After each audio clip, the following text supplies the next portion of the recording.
की जीप में गोदावरी चुपचाप बैठी हुई थी। जीप पूरी स्पीड में चली जा रही थी। थोड़ी देर बाद पुलिस की जीप एक बड़े से जेल में प्रवेश कर गई। गोदावरी को जीप से उतारा गया और फिर कुछ महिला सिपाही उसे पकड़कर एक स्थान पर ले जाने लगे। वहाँ की सारी तैयारी हो गई ना? जी सर, सारी तैयारी हो गई है। 7:30 का समय मिला है, इस बात का ध्यान रखना।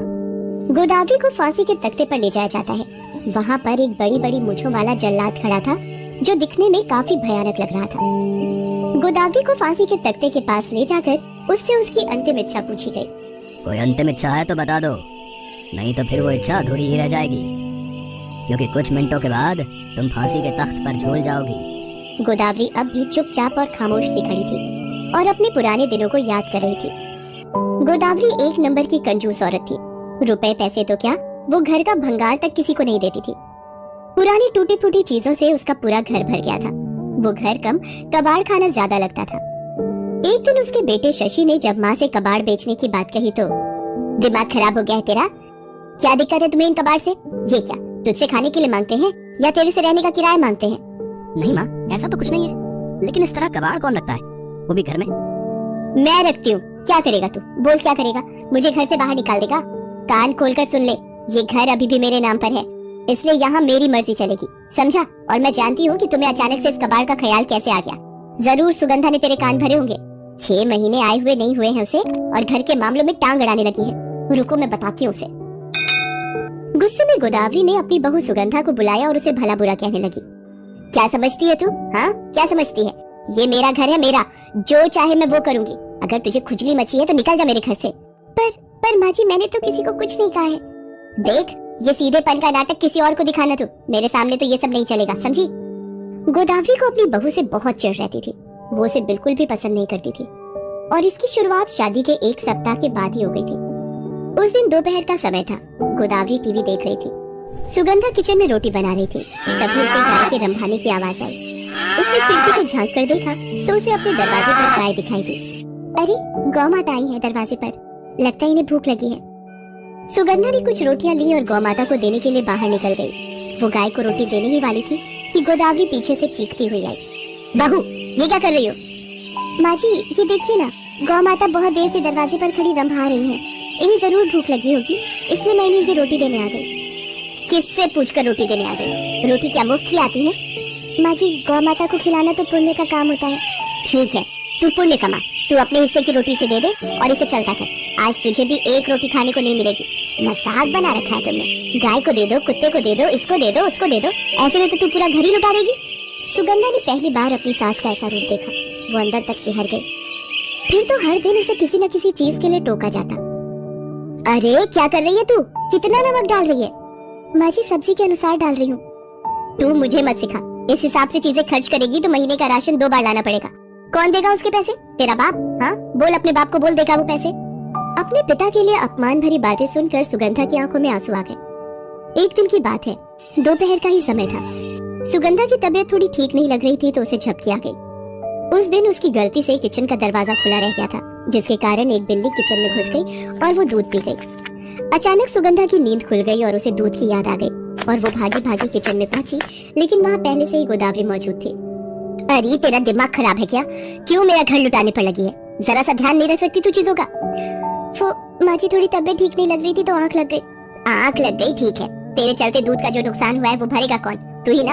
आज से तेरा दूध बंद, एक बूंद भी दूध तुझे नहीं मिलेगा। कभी दूध बंद तो कभी रोटी तो कभी कुछ और। एक समय तो ऐसा आ गया कि सुगंधा को खाना मिलना तक बंद हो गया।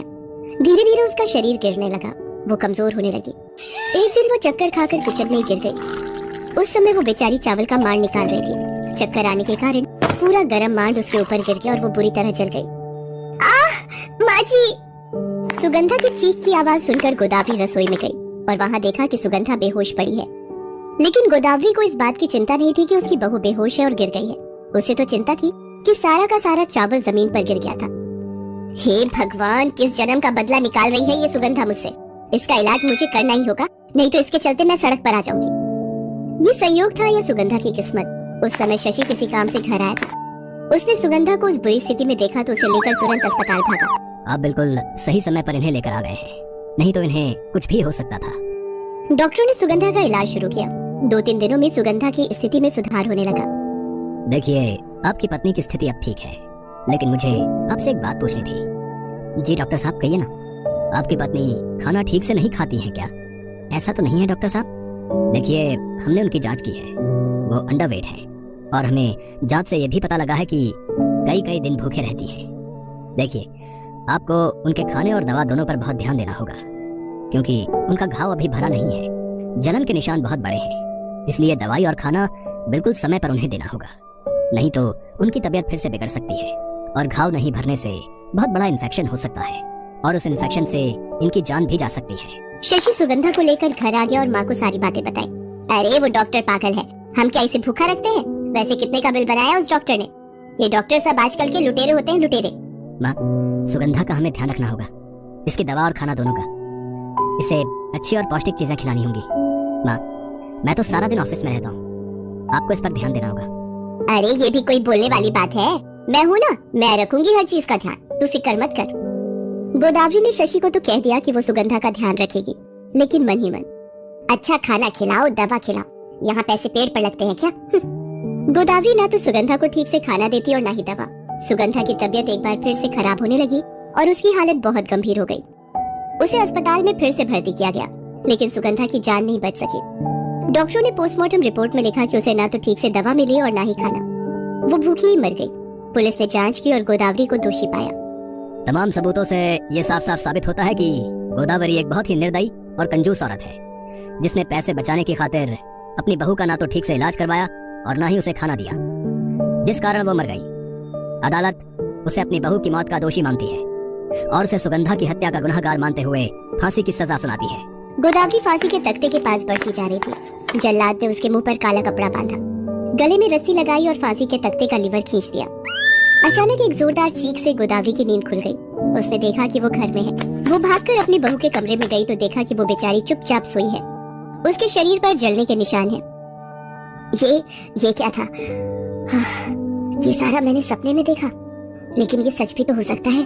मैं बहू को ना तो ठीक से दवा दे रही हूँ और ना ही खाना। नहीं, ये गलत है। मैं एक इंसान होकर ऐसे राक्षसों वाली हरकत कैसे कर सकती हूँ? नहीं, मैं ये नहीं करूंगी।